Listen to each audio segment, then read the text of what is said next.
Oke, Spill kita dong mulai Bayu, aja ayo ya. spill.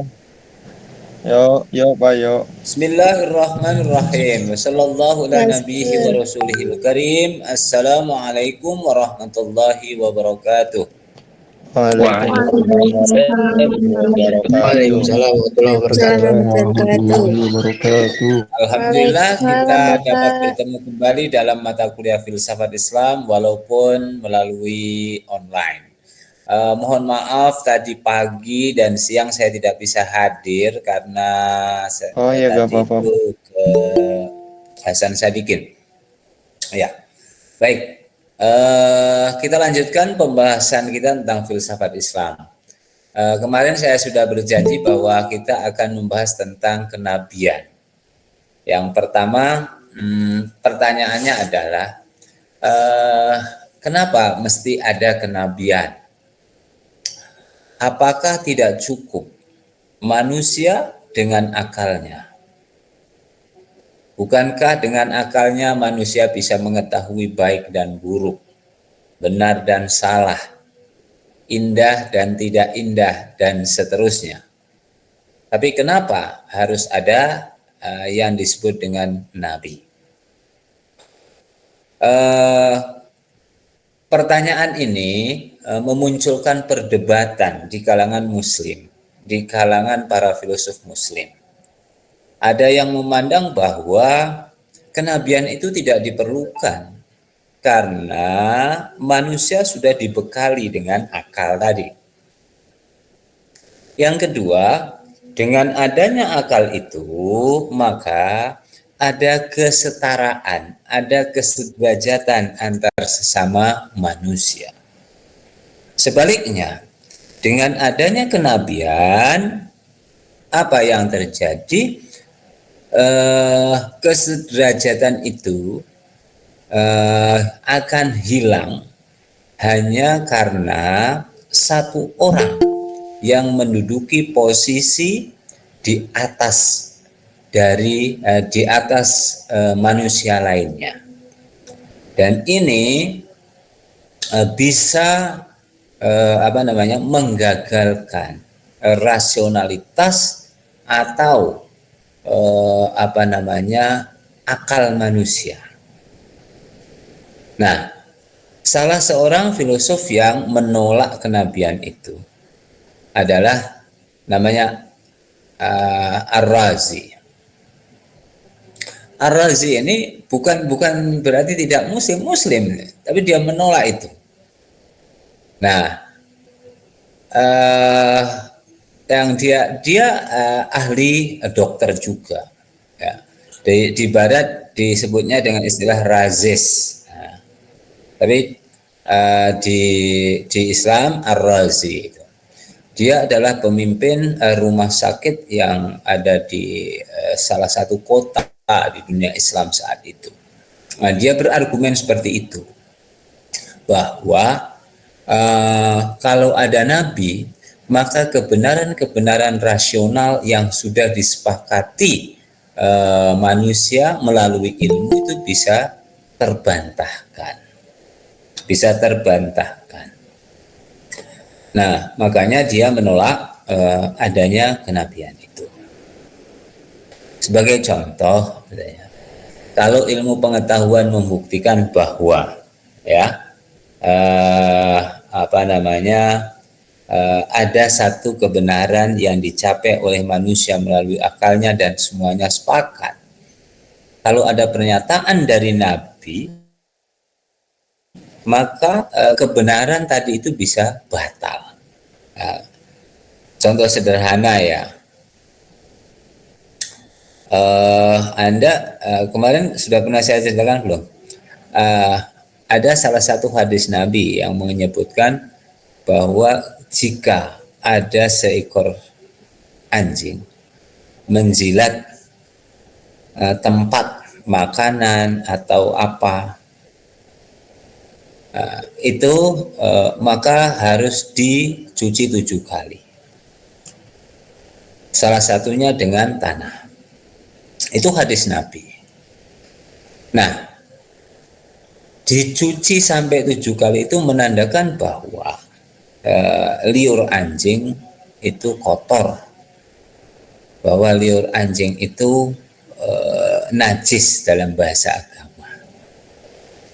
Pertanyaannya adalah, apa benar liur anjing itu dalam tanda petik kotor misalnya atau najis?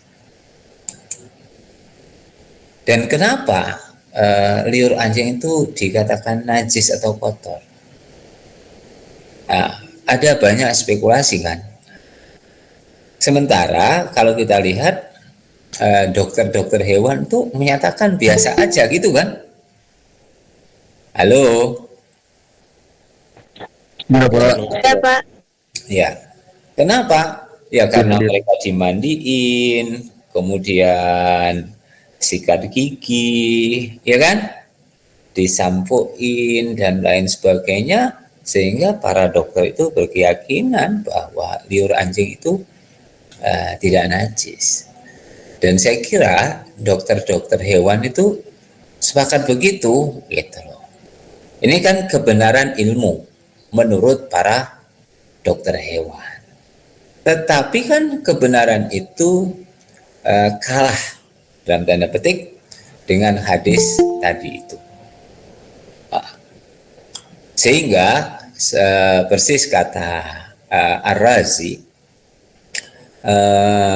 Nabi dia menduduki posisi yang istimewa daripada manusia biasa, dan sebanyak apapun jumlah akal yang dikerahkan itu tetap kalah dengan satu pernyataan Nabi. Halo, bisa dimengerti? Bisa, Pak, bisa. Bisa, Pak. Oke. Pak. Nah, itu contoh bagaimana di kalangan para filsuf muslim itu menolak kenabian. Oke. Yang kedua adalah kelompok yang menyatakan bahwa kenabian itu penting. Kenabian itu penting kenapa? Karena pada dasarnya manusia memang memiliki kemampuan untuk mencapai tahap tertentu secara intelektual maupun spiritual. Akan tetapi ada pengetahuan-pengetahuan yang tidak seluruhnya itu bisa dicapai dengan usaha manusia itu sendiri. Ada ilmu-ilmu yang diperoleh oleh manusia dengan cara-cara yang tidak biasa, yang tidak bisa diperoleh begitu saja. Nah, dalam filsafat Islam itu ilmu itu dibagi menjadi dua. Yang pertama disebut dengan ilmu husuli atau ilmu iktisabi, acquired knowledge, pengetahuan perolehan yang diperoleh dengan apa? Usaha, yang diperoleh dengan belajar dan lain sebagainya. Yang kedua disebut dengan ilmu huduri, ilmu atau knowledge by presence, pengetahuan dengan kehadiran. Nah, pengetahuan ini tidak diperoleh melalui belajar, tidak diperoleh melalui pencarian, tetapi dia hadir dalam diri kita, dalam diri kita. Nah, sehingga tidak bisa orang itu memperoleh pengetahuan ini sama, beda-beda. Secara sederhana, kalau dalam pemikiran keagamaan misalnya, Nabi sering disebut dengan memperoleh wahyu. Sementara selain Nabi biasanya memperoleh ilmu apa namanya? Ilham, intuisi, dan lain sebagainya. Artinya bahwa manusia itu memiliki potensi untuk memperoleh ilmu-ilmu tadi yang diperoleh bukan melalui belajar, bukan melalui kerja keras. Dia hadir begitu saja. Banyak contohnya dalam kehidupan kita, yang kita itu memperoleh ilmu itu tanpa belajar, tanpa sekolah, dan lain sebagainya. Contoh sederhananya itu adalah bahwa kita itu nggak pernah itu belajar rasa lapar itu. Tiba-tiba sudah tahu kan rasa lapar gitu kan. Halo. Iya, Pak. Kita itu nggak pernah belajar. Kemudian kita juga tidak pernah belajar kan. Tiba-tiba kita itu bisa senyum, bisa nangis. Yang semuanya tidak ada sekolahnya, tidak ada belajarnya. Nah, itulah pengetahuan jenis namanya huzuri. Jadi pengetahuan itu hadir kepada orang tertentu tanpa dia belajar. Nah, dalam konteks itulah maka Nabi itu memperoleh pengetahuan melalui yang disebut dengan terakhir itu, yaitu ilmu huduri. Ini menandakan sekaligus bahwa pengetahuan Nabi itu melebihi pengetahuan rasional biasa. Rasional biasa. Misalnya begini, kalau orang mengetahui dalamnya laut, pasti dengan apa? Menyelaminya, mengukurnya, dan seterusnya. Tapi Nabi bisa jadi dia mengetahui tanpa terjun ke itu. Nah ini, misalnya begini, Nabi tidak pernah melakukan riset tentang laut gitu kan. Tapi dia bisa menyimpulkan bahwa air laut itu suci, laut itu suci airnya dan halal bangkainya. Kenapa hak menjadi halal? Setelah diuji, oh begini, dan lain sebagainya. Tetapi, apakah Nabi melakukan pengujian itu? Kan tidak, dia kan? Nah, Iya. begitu juga misalnya, kenapa Nabi bisa mengatakan, kalau minum jangan sambil berdiri, begitu kan? Apakah Nabi seorang dokter? Apakah Nabi pernah belajar kedokteran sehingga dia bisa mengatakan bahwa minum dengan berdiri itu tidak baik, sehingga harus dia larang?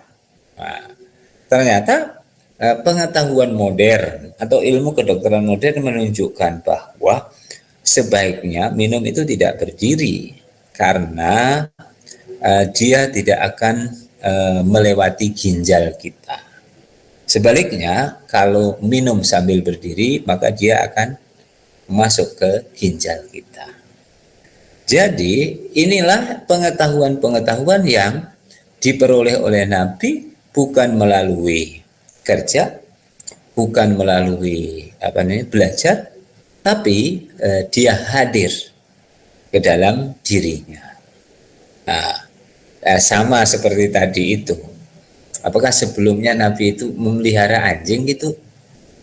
Kok sehingga bisa mengatakan anjing itu najis misalnya? Atau sebelumnya kan banyak cerita. Nabi itu kalau ada lalat yang jatuh ke dalam minumanmu, maka celupkanlah lalat itu. Gitu kan? Halo? Nah, pertanyaannya, apakah Nabi melakukan riset tentang lalat? Tidak pernah, baru ditemukan belakangan ini kan, melalui kajian-kajian modern. Nah, ini menandakan bahwa tanpa riset, tanpa belajar, pengetahuan itu diperoleh oleh Nabi. Nah itu, jadi pengetahuan Nabi sebagian besar adalah pengetahuan huduri, knowledge by presence. Sehingga Nabi nggak pernah kemana-mana. Kan di dalam tradisi Islam Nabi itu disebut sebagai apa? Ummi. Ummi itu tidak tidak apa? Membaca dan menulis gitu kan. Nah, itu yang memungkinkan kita bisa mengajukan pertanyaan, dari mana Nabi kok tahu itu? Berbagai pengetahuan yang sudah disebutkan di atas. Nah, ini. Nah, itu satu. Yang kedua, kenapa mesti ada Nabi? Ada Nabi. Kata Ibnu Sina, tidak mungkin katanya pembuat undang-undang itu adalah orang yang sama. Karena kalau pembuat undang-undang itu adalah orang yang sama, dalam tanda petik kayak demokrasi gitu, maka pengetahuan itu tidak melebihi pengetahuan pembuatnya. Oleh sebab itu, agar bisa dijalankan oleh semua orang, maka kedudukan undang-undang itu, atau dalam bahasa agamanya syariat itu, melebihi dari kemampuan manusia biasa. Kalau sama-sama manusia biasa, ya pasti itu ada namanya satu konflik of interest-nya, ininya dan lain sebagainya, yang semua orang bisa curiga satu sama lain. Tetapi kalau undang-undang itu di atas rata-rata dan dia disetujui, disepakati, maka berarti undang-undang itu melebihi melebihi kapasitas manusia biasa. Nah, itu yang diperlukan. Nah, yang ketiga, bahwa manusia itu mesti ada seorang pemimpin yang bisa menerjemahkan undang-undang tadi itu, undang-undang yang istimewa itu, dan menjalankannya. Nah, kalau pemimpin itu seperti kata Aristo, hanya sama. Jadi Aristoteles itu menolak demokrasi karena dia berkeyakinan bahwa manusia itu tidak sama. Masa katanya orang yang dalam tanda petik, maaf ya, bukan menyinggung, orang yang lulusan SD itu disamakan dengan kiai suaranya, betul nggak? Seorang yang tidak lulus SD suaranya sama dengan seorang profesor senior kalau dalam pemilihan umum, betul? Betul, Pak. Karena itu kata Aristo, ya tidak bisalah manusia itu disamakan. Kalau sama, maka tidak ada yang namanya tadi itu. Sekarang gini, kalau pembuat undang-undang berdasarkan suara mayoritas itu, misalnya gini, penduduk Indonesia ini banyak yang dalam tanda petik lulusan SD. Karena suara mayoritas, kemudian mereka bikin undang-undang, apa yang akan terjadi? Karena berdasarkan suara terbanyak, maka akan hancur. Oleh sebab itu tetap diperlukan kepemimpinan yang pemimpinnya adalah melebihi dari rata-rata. Kalau tidak melebihi rata-rata, maka dipastikan undang-undang dan lain sebagainya itu ya akan banyak kekurangannya. Nah itu. Sehingga kata Ibnu Sina, Nabi itu adalah contoh pemimpin yang di atas rata-rata. Karena di atas rata-rata, maka dia bisa menjadi apa? Menjadi hakim yang adil karena tanpa kepentingan. Tapi kalau sama-sama, maka ya itu keputusannya pasti kepentingan masing-masing. Nah, disinilah kata Ibnu Sina pentingnya Nabi. Nah, nanti Anda bisa baca buku karya Fazlur Rahman. Judulnya dalam bahasa Inggrisnya itu Prophecy in Islam. Bahasa Indonesia Kenabian dalam Islam. Penerbit Pustaka. Oke, ada pertanyaan sampai sini silakan. Sebelum kita lanjutkan.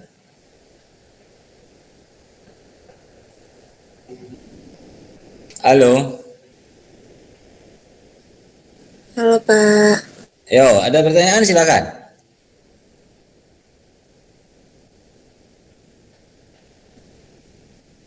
Nah, oke, sekarang bagaimana Nabi kemudian menerima wahyu? Ya, menerima wahyu. Nabi merupakan agen, ya tadi itu, agen sumber pengetahuan yang dalam tanda petik tidak mungkin tidak bersumber dari akal manusia saja. Nah, karena dimungkinkan pengetahuan itu bersumber dari luar diri manusia. Karena dari luar diri manusia banyak sekali informasi-informasi yang belum diketahui oleh manusia. Belum diketahui oleh manusia. Ya, contoh dulu pada tahun 1980-an 70-an itu di Mesir gitu kan, orang-orang itu kaget dengan ungkapan Al-Quran di surat Al-Ankabut itu. Kamatsalil ankabut akhadzat baitan.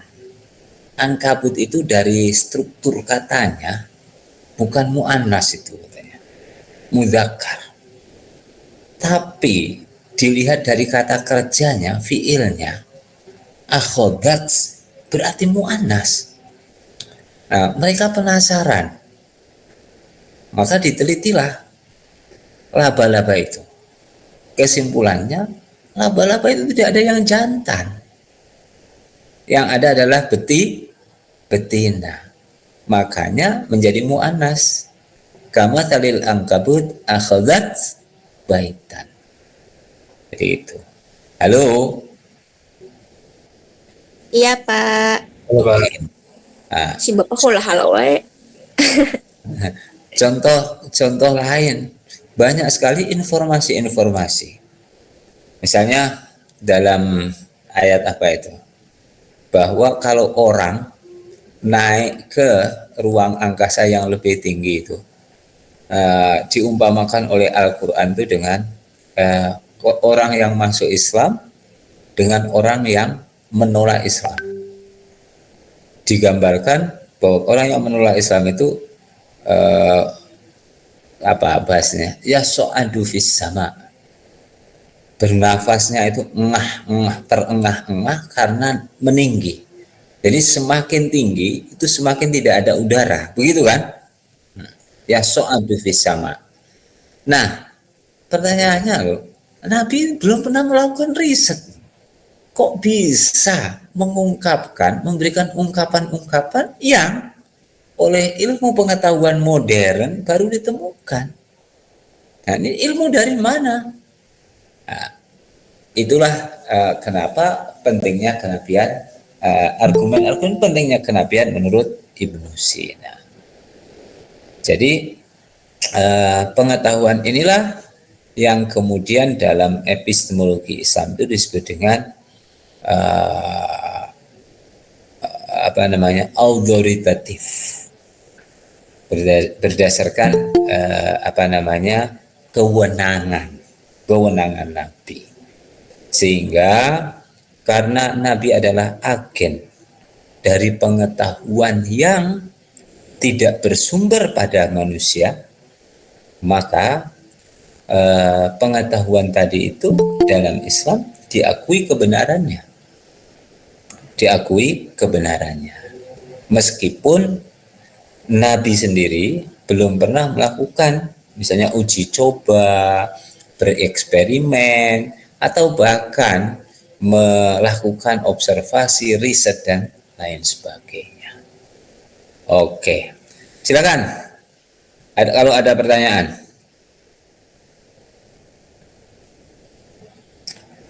Muncul kemudian adalah bagaimana Nabi itu menerima wahyu. Saya kira orang IAT sudah membicarakan itu kan?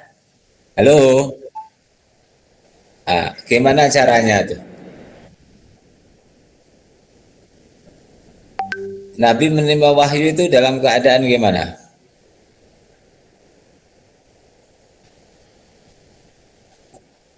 Melalui mimpi. Melalui mimpi. Melalui apa lagi?